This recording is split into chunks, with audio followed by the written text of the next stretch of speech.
work into the glutes. I like to cross one ankle over the other thigh and flex the foot to protect the knee. Okay, and turn to the side, and you're going to roll backwards and forward. Okay, now from here, what you can do is put your hand here on the back, or you can place your hand on the ankle and hold.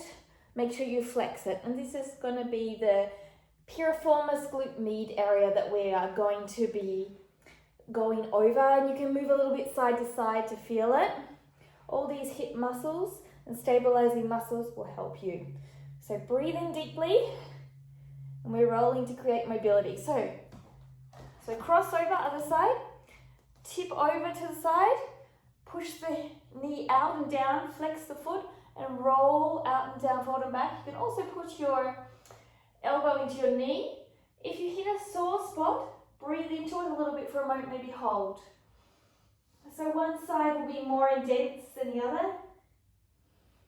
And add a little bit extra time if you need to, if one side feels it. Breathe deeply. Always use your breath to release. Some of you may be really feeling this. If you're cyclists and runners, definitely. Let's move to the back of our legs. Let's do the hamstrings first. So left over right or right over left. And you just want to roll back and forth.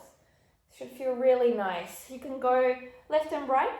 Now, it may feel too intense. If it does, if you're really sore, take one foot off or go double leg. Okay? Also, different rollers have different intensities. So the black one is the most intense. Okay? I'm going to just go to the other one. So find a spot and hover over that. Maybe make smaller movements when you find a spot. You're like, oh gosh, I'm feeling that. Okay? Breathe in deep. The great thing is that even though it will feel really intense, the more often you do it, the more your body will get used to it. There can also be a lot of tension at the back of the knees. If you're finding it hard, in the sense that your arms are getting exhausted, take a rest and then do the other side. Okay? Or remember, you can hover over on both sides. One side will always be a little bit more intense than the other. It's really important to understand. So let's head to the calf muscles.